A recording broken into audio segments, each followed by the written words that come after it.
வணக்கம். வாங்க AR creation சமையல்ல ஒரு சூப்பராக பார்த்தீங்கன்னா ஒரு ஸ்வீட் தான் நம்ம பார்க்க போகிறோம். சேமியா கேசரி எப்படி செய்யறதை பார்க்க போகிறோம். கண்டிப்பாக ட்ரை பண்ணி பாருங்கள். இது வரைக்கும் நம்ம சேனலை சப்ஸ்கிரைப் பண்ணலாம் பண்ணிக்கோங்க.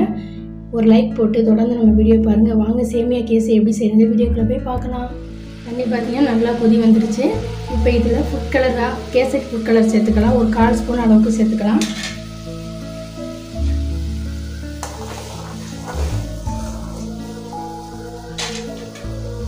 வறுத்து வச்சிருக்க சேமியாவையும் கூட சேர்த்துக்கலாம்.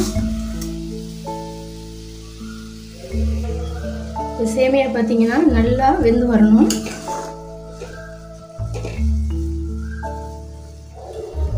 இப்போ தண்ணி நல்லா கொதிச்ச பிறகு நம்ம அடுப்பை மீடியம் ஃப்ளேமில் வச்சுக்கலாம்.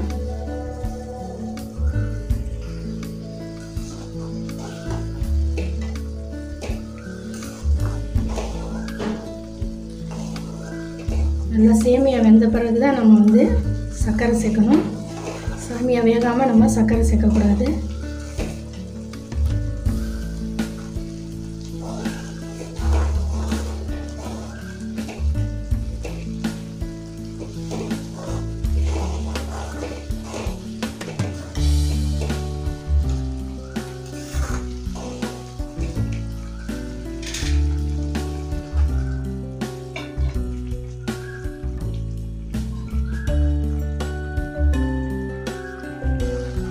சேமியா பார்த்தீங்கன்னா நல்லா வெந்துருச்சு பாருங்கள்.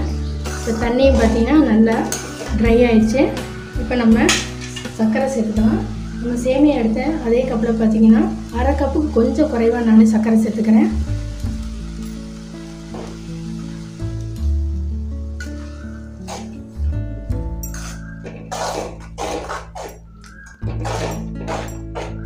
சர்க்கரை சேர்த்தோன்னா கொஞ்சம் இலகி கொடுக்கும்.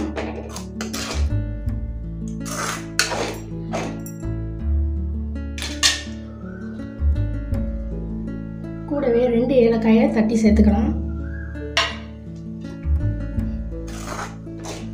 கூடவே 1 ஸ்பூன் அளவுக்கு நெய் சேர்த்துக்கலாம்.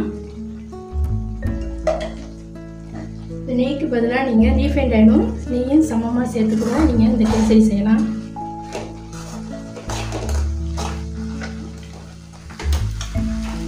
இது கூட நம்ம வறுத்த முந்திரி திராட்சை சேர்த்துக்குவோம்.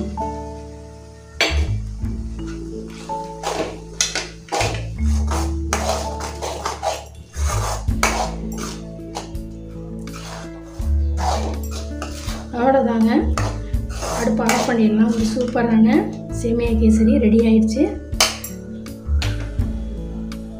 சூப்பரான டேஸ்ட்டில் பார்த்தீங்கன்னா சேமியா கேசரி ரெடி ஆயிடுச்சு பாருங்கள். கண்டிப்பாக நீங்கள் ட்ரை பண்ணி பாருங்கள். இந்த வீடியோ பிடிச்சா லைக் பண்ணுங்கள், நம்ம சேனலுக்கு சப்ஸ்கிரைப் பண்ணுங்கள். தேங்க்ஸ் ஃபார் வாட்சிங். அடுத்த வீடியோவில் பார்க்கலாம். நன்றி, வணக்கம்.